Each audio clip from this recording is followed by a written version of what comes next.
It's the end of an era. All the parties, the stories. I'm gonna miss your smell. You were my first. What? I knew it. I knew It's it. true. Oh, man, I'm sorry I broke your leg. I wrote a song. Sorry. Here we go. Keep the good times going with the crisp, refreshing taste of Bud Light. Here we go. Whoa. Check out this new couch. The Jeff Fisher Show, brought to you by Bud Light, Buffalo Wild Wings, Super Park, and Dobbs Tire and Auto. Welcome back to the show. We welcome in head coach Jeff Fisher. Jeff, good evening. Good evening. How's everybody? We're good. We're good. Was it a productive weekend for you and your staff? We did, got some work done. I was going to say, probably a lot of work, right? Probably a lot of work. Needed to do a lot of work. Yeah. It's like, no, we took the whole weekend off. We went fishing. We knew better than that. We knew better than that. So, it's players will be back in midday tomorrow. Really kind of handle it like a bye week, They get away. Coaches get to, take a deep breath, but do a lot of work, go back and look and see what's happened and where we need to improve. So did you spend the weekend not just with this game, but through the full first 4 games? Or? Yeah, just generally speaking, and then just kind of philosophically speaking, where we got to go, and how we're going to go about doing it. So I assume you're over it, 24-hour rule? Yes. That was, as we haven't talked about this thing, but we talked about with our team. Our defense defended 75 rushes in 5 days. 75 rushes in 5 Rush days. attempts in 5 days. That's pretty physical. That's a physical. Yeah, that takes a toll. Yeah. Yeah. Then you want not making excuses, but you hand the ball off between those two backs that many times, they're going to make some plays. So we've got to take care of that. But big thing is we got to also we have to be able to do that ourselves as well, because that's where it all starts. So that's where the emphasis is. And usually when you draw attention to something, you emphasize that you typically get results, and we need the results right now. When we talk about your comments about you're going to get the running game on track, people want to say it's an antiquated approach. What does the ground game mean in professional football these days? Well, did you guys see the Atlanta game last night? Mm-hmm. Did. Okay. The difference between the two teams, New England ran it and Atlanta didn't, and Atlanta couldn't. And whether that's Jack on the sideline, we would assume that that's the case, but New England's got a bunch of young players out there, and they have found a way to run the football, and that gives them the edge. 50 pass attempts a game is going to catch up with you, and that's basically, for whatever reason, we've fallen into that, whether we blew a coverage, gave up a touchdown, went down by 14, and now had to abandon our balance. And it creates all kinds of problems. It creates sacks, it creates turnovers, it puts more pressure on your defense. They're on the field more, and that's just kind of what's happened. And somebody made a good point. They said, these first 4 games, we very well could have played really good football and still be 1-3, considering who we played.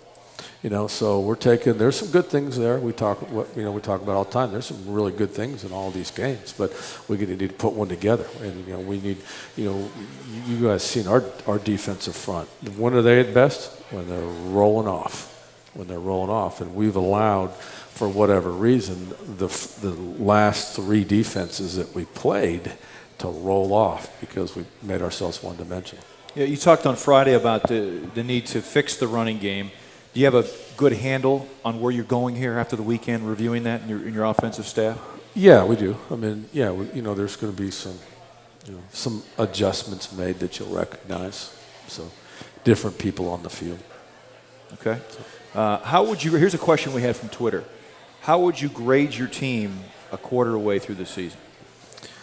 We've got 1 win and 3 losses, so it's not a good grade. I would probably I'm not going to A through F or 1 through 10. I will say that we're young, but I'm excited about the potential because we've got potential there. So now we're going to be dealing with the same thing that everybody else is dealing with, and that's okay, so-and-so goes down, now someone has to step up. You deal with the obvious injury situation that we're dealing with. So losing TJ is a blow, because he's playing well, and making plays. You know, they were playing well together. So, you know, but we'll get them back. That was good news. We haven't talked about it, but you know, there's the league has the 2 years ago they decided that they would allow each team one move during the season, and that's if you get a player that's injured, is going to be out for extended period of time, designate him to the injury reserve list once and once only, and then after 6 weeks he can start practicing, and then in 2 weeks later he can come back and return. So you pick up a roster spot. So we'll get TJ back, and you know, we just have to see how the other things are. You know. Coming around, you know, guys, not everybody went home, you know. Those guys that are healthy get a couple days off, get to do what they want. The guys that required treatment had to stay around. So, you know, we're getting better, we're healing up. So that's going to be a big focus of, you know, of ours over the next few weeks. How do you expect your veteran leadership to handle a situation like this as opposed to a young guy who's a rookie, just going through his first NFL season? Well, I mean, there's enough we have a lot of young players, but we also have guys that when they speak, the young players listen. And so when you've got guys like, you know, like Sam and Jake and Chris and James, and, you know, these guys when these guys talk in terms of, hey, we're fine, we're okay, we keep doing what we're doing, and we'll get some breaks and keep working hard, and, you know, the young guys respond to that. We were talking in the first segment. You go back and look at that first half. I thought about it on the weekend. Really, sometimes it's not just a break. It's making a play you're capable of making. You hit the receiver that's open, you take a 7-0 lead. The 3rd and 19, 98 times out of 100, you're not going to give up a touchdown. It's going to be a field goal. Right. Frank Gore, 4th and 1, final minute, in most cases, is a field goal. That game at 7-6 at halftime could have played out much differently. And again, we're not talking about changing 15 or 16 plays. We're talking about 3 plays that are your team's more than capable of making. So I don't know if that's a message you send to your football team to say, look, this thing could have been much differently. We just have to make a play when it's there. Well, yeah, and that's you know, that was the case in the Atlanta game, and you know, obviously the case in the Dallas game at some point too. We have opportunities, but you know, we return a punt for a touchdown, get a call back, or that game may change just a little bit. We run the football, so yeah, it's and what it is. I mean, you know, when you're winning, everybody's happy, and you know, from a coaching standpoint, you've got to be sure that after wins, that you are still correcting, because if you don't correct and don't evaluate the mistakes and the things that happen, then that magnify. When you're on the other side of it, you look at things from that perspective, just as you say, is what's the difference here? Is 3 or 4 plays, or, you know, this ball bouncing this way as opposed to that way? You know, I mean, a great example was TJ comes out of the field, out of space, and really gives it all he's got, and he can't get Gore down. And then Alec comes up from behind and strips the balls out, and we got a cause fumble, recover, fumble, boom, and we've just stopped the drive. Well, Alec doesn't make the strip unless TJ misses a tackle. TJ makes a tackle, we don't get the ball back, you know, and so we need some breaks, you know, and we need to make sure that we understand we make our own breaks. They just don't come. Well, the success they had on the ground with Frank Gore, and he's amazing, the way he hides behind his blocks. I mean, he's a special guy. Was that more of guys in their gaps, missing tackles, the run for a touchdown in particular? Well, the run for the touchdown, we sold out. We sold out to try to get a loss. We wanted to tackle for loss there. And you've seen that sometimes. He's going to hit a crease. You got to get a guy out of a gap. We got a guy out of a gap, and then our post safety can't get him down. That's an 8-yard tackle, and you live to fight again. So, yeah, we had a wrong gap and a missed tackle on that. Yeah, the big goals are the 30-yard run should need to be 8 or 9-yard runs, right? Yes. Yeah, 10-yard runs, yeah. not the 30. And then adjust. I mean, they are the best at scheming, you know, defenses with different types of runs, lead, wham, you know, strong side, weak side. So you pinch here and he bounces outside. You gotta have people in holes for him. What are the things you've identified from your football team that you've seen through the first quarter of the season that gives you optimism about turning things around? What are the things the tangible things that you see from your football team that you like? We're very competitive with our special teams right now, with our kick game. punt return game. We'll break one here soon. He will. I will. From special teams, we're very optimistic. Although we're tapping into our core group now because they're going to have to play on offense and defense. So some young other guys are going to have to step up from a backup standpoint.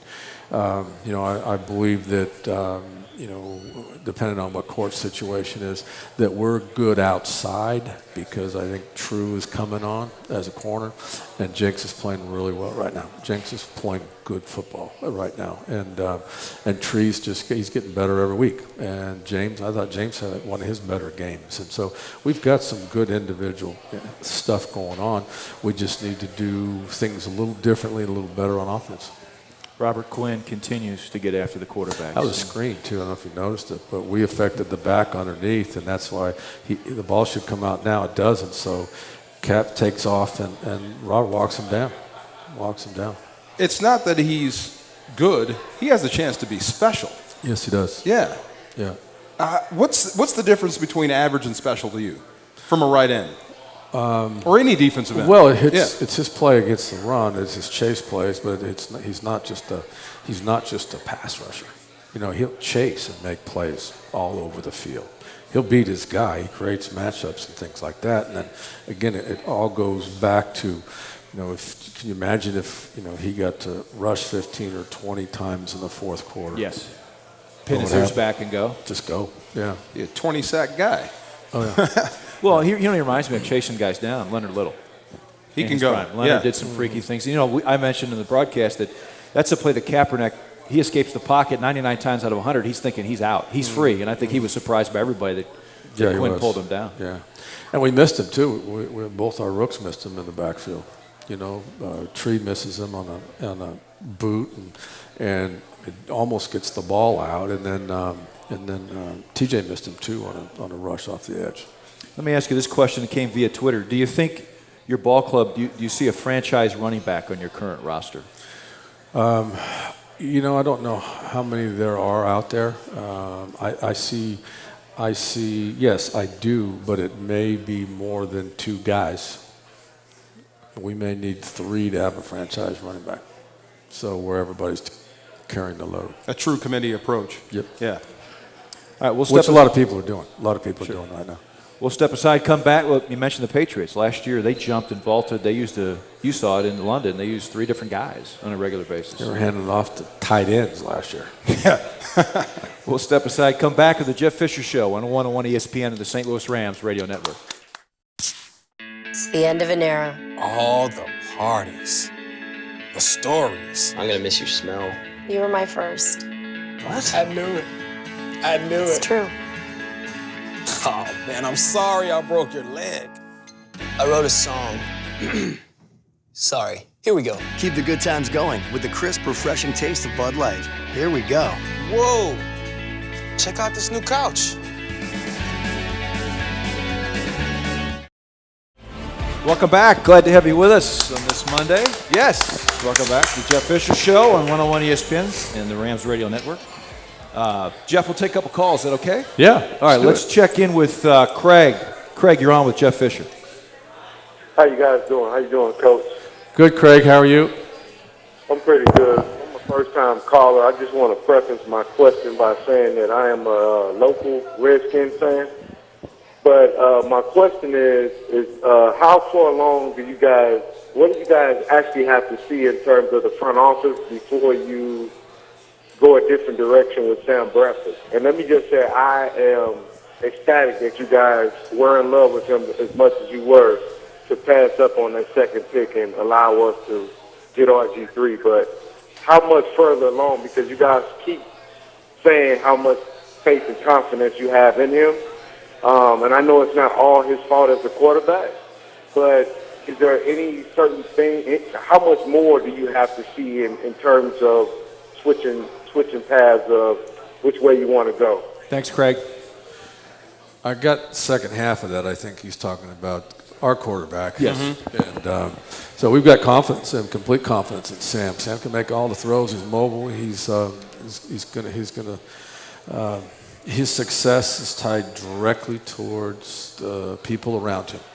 our ability again to take the pressure off them. There's very few quarterbacks can throw 50 times and not run the football and be consistently successful. We've got quarterbacks that have won a number of playoff games. We've got quarterbacks that have won Super Bowls. I think there's 2 quarterbacks that have won 3 Super Bowls between them. Teams are both 0-4 right now. So the Giants and Steelers, the quarterback position is hard to play. Trust us, we got a good one. All right, let's head to the phone lines and go to St. Louis and welcome in Tony. Tony, good evening. You're on with head coach Jeff Fisher. Yes, my name is Tony. Hello. Hello. Hey, Tony. Yeah. This Coach Fisher? Yes, go ahead. Hi, Tony. Okay, Pat, can you please do me a big favor? As the coach of the Rams, can you get back to Fisher ball? That when you was the coach of the Titans, and when winning was just as easy as taking a breath.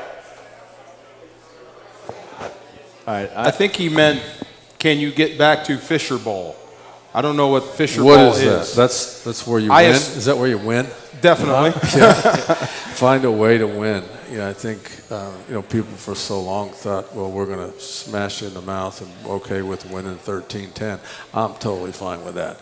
But you go down that path, and then someone's going to say, well, how come you're not putting 35 points on the board? And so basically, what you do is you play. Take a balanced approach, and you run and you pass. Not that it's 50-50, but you make sure you're running the football, and then good things happen after that. Your quarterback's protected, you get your shots, and your defense is off the field, and so on and so forth. So we've had success here, short-term success, doing some things. So we just have to get back to it. Do you mind if you're associated with Smash Mouth Bowl? I love it. I think that's where you start. Our roster just changed a little bit. With several of the players on offense that we want to get the football to. And so we're gonna make some minor adjustments and not pointing the finger at anybody, but we have to equip ourselves to line up and. As they say in the business, hit people in the mouth and have success. We're going to welcome in Chris from Oakville. He's here with us at Buffalo Wild Wings. Hi, Chris. How you doing? How you doing? What's your question for Jeff Fisher? Is Isaiah P. going to see a more prominent role in the backfield in the near future? Yeah, I think so. I think you'll see it. I've got unusually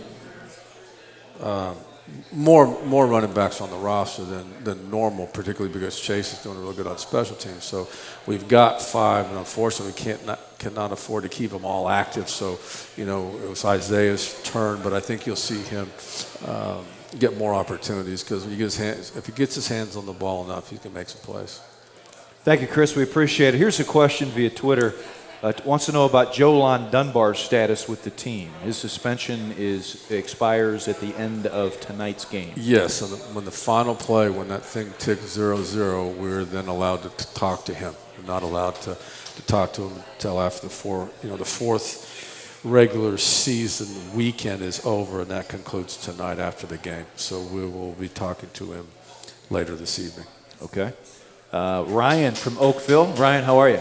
Good, how are you? I'm good. Your question for Jeff Fisher.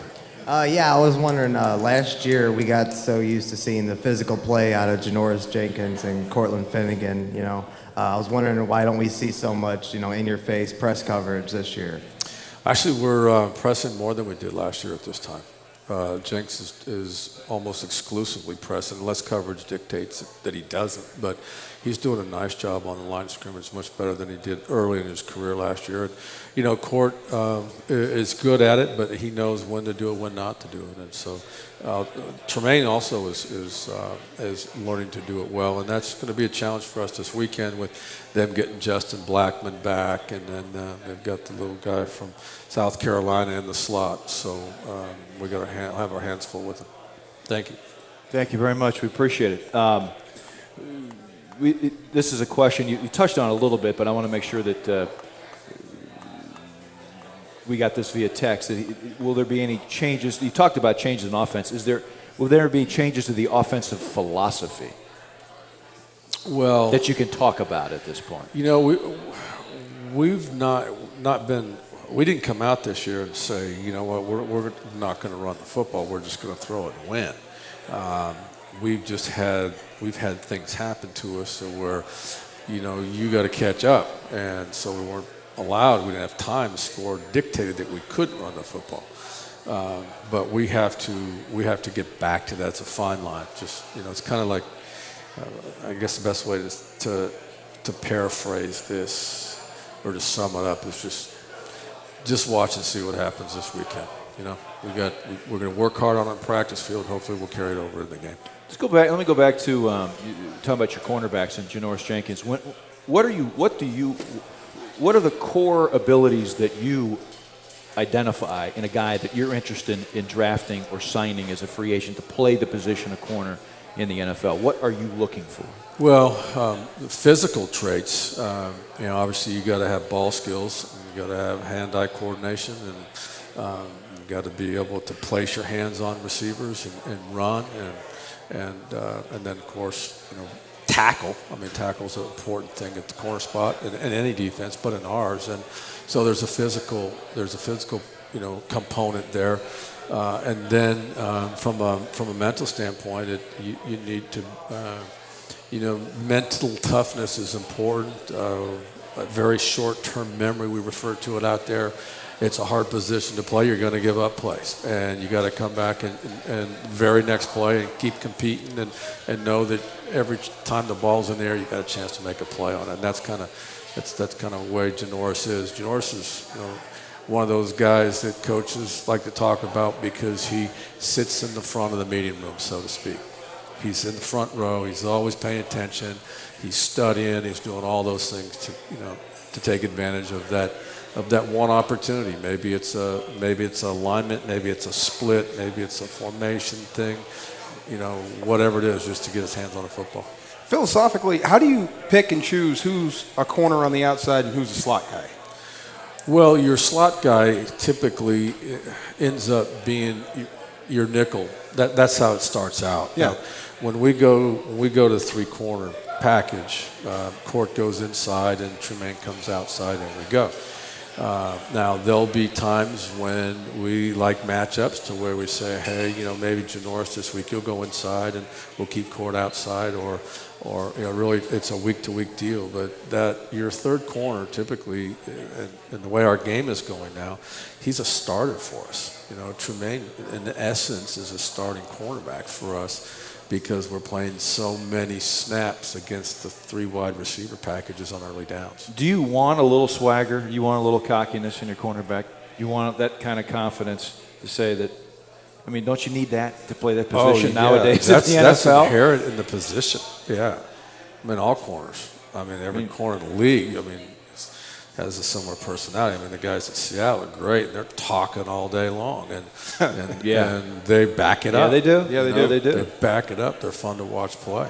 Do you? Yeah. Go ahead. If you don't see a guy in college play a lot of press coverage, is that a concern? Do you believe you can teach him to play press coverage? Does it come down to his physical skills and if he's big enough and strong enough? Yes, it can be taught. Yeah. Your preference is that he's done it.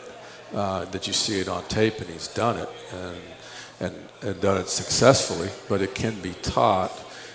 You know, where the college game is going now, with it being so wide open, they're really not on the line of scrimmage very often. That's why I ask. Yeah. I want to get your opinion. Now, it went against them. It actually helped you. The Whitner shot on Givens in the end zone. Yeah. How is he supposed to play that any differently? He's a safety. There's a receiver about to catch a touchdown pass. His job is to disrupt. How is he supposed to defend that? Yeah, it looked to me like he hit him in the chest with his shoulder. And so they ruled helmet-to-helmet contact on a defenseless receiver, a defenseless player. That's what they ruled. Again, it gets back to the same conversation we had at Dallas on the two peel-back blocks. You know, they're officiating on the side of player safety. When they see the big hit, they're going to flag it. He was penalized in the opening play of the game the week before at San Francisco against Indy, when he came out of the secondary and made a tackle. and it was a clean tackle on the back, and they called him for helmet to helmet, and his helmet was clearly on the side. It was a 15-yard penalty. You can imagine how frustrated he was when he got that one. Then he got another one. So, yeah, I mean, I don't, if it's a big hit nowadays and it's involving anywhere around the head, regardless of the situation, they're going to throw. That's just the world you live in nowadays. Yep. When we come back, we'll look ahead to the matchup Sunday against the Jacksonville Jaguars. Back at the Jeff Fisher Show on 101 ESPN and the St. Louis Rams Radio Network.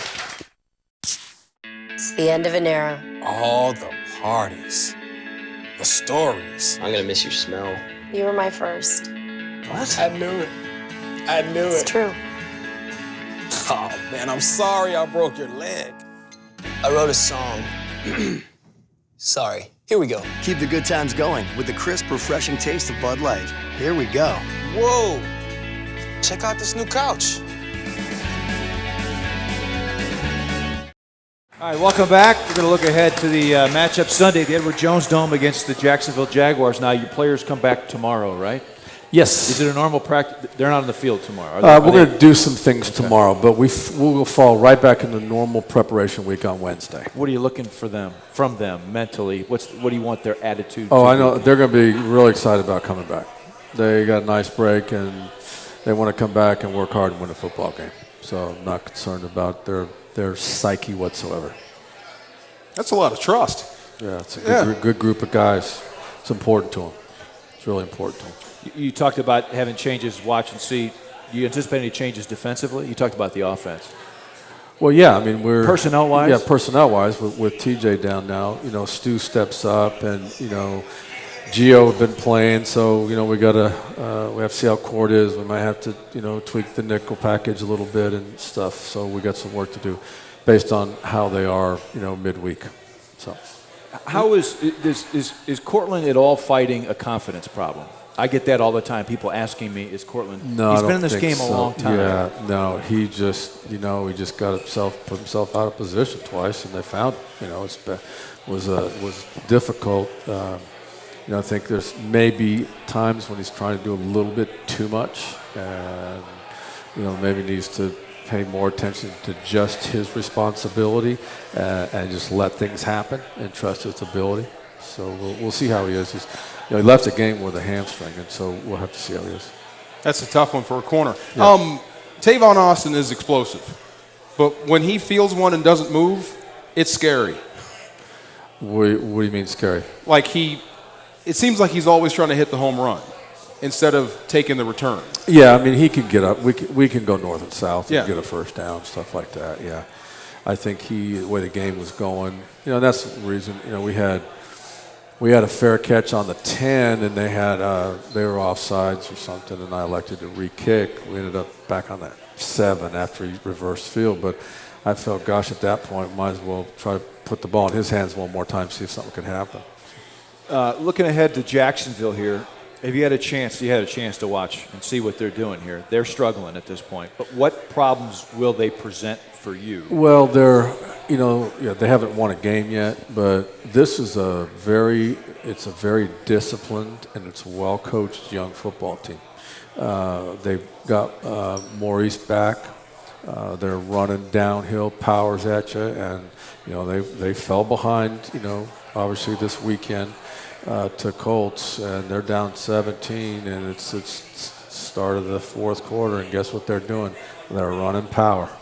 They're running the football. They're establishing an identity right now. Gabbert came back. He threw 3 interceptions, 2 were tipped, and 1 for a touchdown. So they get their receiver back, Justin Blackburn, right? Justin Blackman.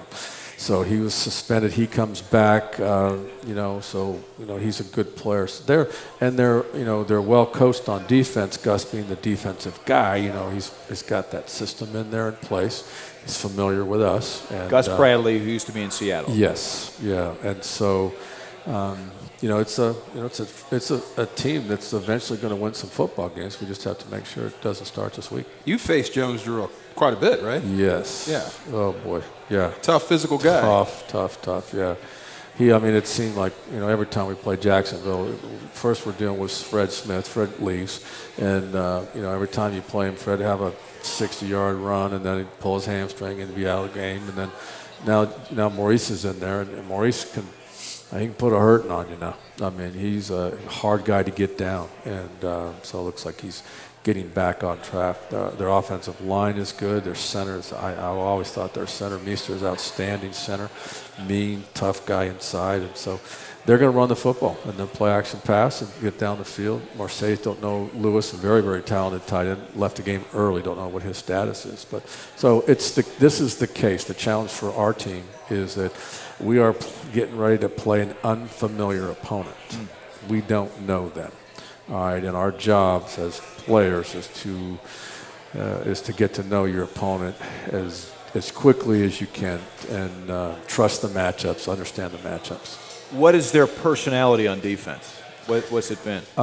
They're a little bit of everything. They're very disciplined in their zone concepts, and they play some man coverage, and then they'll try to pressure you on third down or obvious passing situations. So similar to what Seattle does. A little more, some different fronts. I think play a little more over than Seattle does. Seattle likes the under front. I would think because of what's going on with their offense, turnovers, not scoring a lot of points, maybe nobody's seen the true picture what their defense might be either. They've been kind of fighting with one hand tied behind their back. That's right. Yeah, I would think. Yeah, that's right. At this point, the turnovers are creating a lot of scoring opportunities for their opponents. How excited are you to get back to work? Can't wait. Yeah, look forward to seeing the guys tomorrow and getting back on a normal schedule and open the season here at home. What are you laughing about? He's so even keel. I mean, what have we gone through since Thursday? That's what I'm saying. What have we gone through since Thursday? We're detached. I mean, I guess so. There's no sweat equity for us. No, it's true. So you guys have had a hard weekend, huh? No, actually, it was a very, very nice, very nice weekend. It was a relaxing weekend. It was okay. Yeah. See, it was nice. Watched a lot of football. Did you? In our world, you don't, after this, you don't listen to sports talk radio. No, easy. I know, you don't. Because I can only imagine. We know that, and so you don't look at NFL.com or Pro Football Talk, all that stuff. No, just a lot of CNN, man. I think a lot of news, outdoor channel, fishing shows. You know all about the government shutdown that's looming tonight. Absolutely. More than what's going on across the NFL. No, we're kind of fascinated. But look, you've been in this head coaching for almost 2 full decades, so I would think a 2-week streak like this, you've got a lot better handle on than you would have had 17 or 18 years ago. Oh yeah. I think if as a young coach, having not experienced it, I think it can get hard. It can get hard. I mean, I'm not naming any names, but look around right now. There's some teams that are struggling out there, and you can sense the personality changes in some of their head coaches. Not that it's been easy for you, but you know how to deal with it better than you did 17. I think the most important thing for our guys, and as a player, that you got to look forward to coming to work. If you have a hard 5-day stretch, you got to look forward to coming back to work. If you don't, you're going to have a hard time pulling yourself out of it. Because there's an energy level that should exist in the building and in the meetings and on the practice field that will put you in a position to get back on track. Is it important that you know that personality exists in your coaches before you put your staff together? Oh yeah, that's part of the deal. That's part of the fit. And part of it is part of coaches. When we talk about comparing players and coaches, players can forget about things before they get off the plane. Okay. Coaches will carry losses well into the week and well into whenever and remember things like that. So that's part of the job as well, is to get the coaches back, get them back too, because it's like, come on, I don't want you dragging ass in the building, when on Wednesday practice field we're trying to sell a game plan. So they need to take care of themselves, and they do. I told him, I used to look to you as my head coach to tell me how to feel because I don't know. Right. I don't know. I'm still thinking about the game. So Right. when you say dismiss it, I dismiss it. If you say think about it, I think about it. Right. You set the tone. I said, let's put it behind us. Let's take this. This could be a great opportunity. Seize the moment and turn this last couple of weeks into a real positive thing. Jeff, we'll turn you loose to go get that done. Thank you so much. All right. Appreciate it. Thank Good you. seeing you. How about a hand for Jeff Fisher? And you don't ever ask me how you should feel. I always do. No, you don't. I just in certain ways. Yeah, I just can't be direct. Nonverbal. All right, we want to thank you for coming out. We want to thank you guys for listening and sending your questions. We appreciate it. Rams and Jaguars coming up Sunday at the Edward Jones Dome. Thanks for tuning in. This has been the Jeff Fisher Show on 101 ESPN of the St. Louis Rams Radio Network.